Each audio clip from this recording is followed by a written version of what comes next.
அப்புறம் சொல்லுங்க, இந்த 26 எலெக்ஷன்ல வந்து உங்களுக்கு யாரு சிஎம் ஆவா அப்படின்ற மாதிரி நீங்க வந்து யாருக்கு ஓட்டு போடுவீங்க? விஜய்க்கு தான் ஓட்டு போடுவேன். ஓகே, ஏன் விஜய்க்கு? ஏன்னா புதுசா அவர் வந்திருக்காரு. இல்லை, மாற்றம் வேணுங்கிறது தான். இவங்க ரெண்டு பேரும் மாற்றி மாற்றி பார்த்தாச்சு.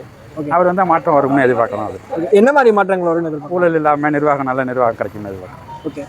இப்போ ஆனால் இப்போ புஷியானந்த் அவர் கூட இருக்கார்ல, மேனேஜர் இருக்கார்ல, அவரே வந்து கட்சி போஸ்டிங் வந்து காசு வாங்குறாங்க அப்படின்ற மாதிரி சொல்றாங்க. அது எல்லாத்துலேயும் நடக்கதான் செய்யும். நீங்க ஊழல் இல்லைன்றீங்கல்ல, அப்ப அது இது ஊழல் தானே?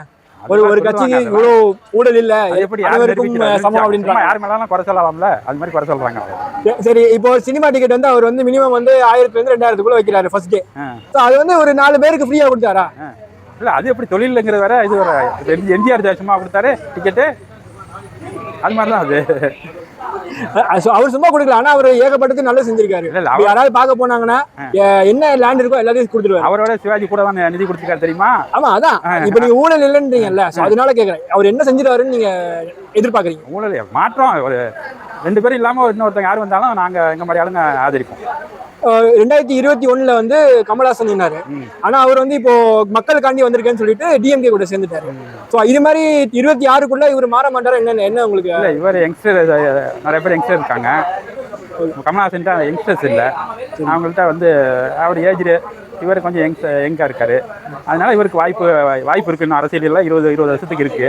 இப்ப ஸ்டாலினுக்கோ எடப்பாடிக்கோ இல்லை, அப்போ 70, அதனால வாய்ப்பு கம்மி. இப்போ ஒரு 50 லட்சம் பேர் வராங்க இல்லையா? திருச்சிக்கு வராங்க, மதுரைக்கு வராங்க. அந்த 50 லட்சம் பேர் ஓட்டு போடுவாங்களா? இருக்கட்டும், ஒரு 40% வச்சுக்கோங்க. 40%. எலெக்ஷன்ல சிஎம் ஆகிறதுக்கு 35% வேணும். அதுல எத்தனை பேர் போடுவாங்க? யாரை சிஎம் ஆகக்கூடாதுன்னு பண்ணிடுவாருல்ல. ஜெயிக்கிறவங்கள தோக்க வச்சிருவாரு, தோக்குறவங்கள ஜெயிக்க வைக்க முடியும். அவரு ஓட்டை பிரிப்பாரு. சீமானோட கூட வாங்கினாருன்னா 15-20% வாங்கினாலே அவருக்கு பெரிய வெற்றி தான்.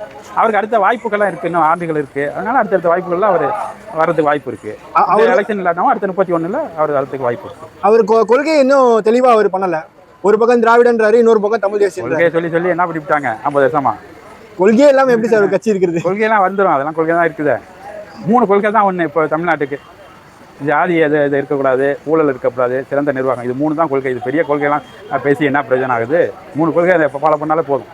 ஊழல் இருக்கக்கூடாது, சிறந்த நிர்வாகம் வேணும், இதுதான் முக்கியம். ஜாதி மோதல் இருக்கக்கூடாது. இதை 3 யார் கடைப்பிடிச்சாங்களோ தமிழ்நாடு முன்னாடி வந்துடும்.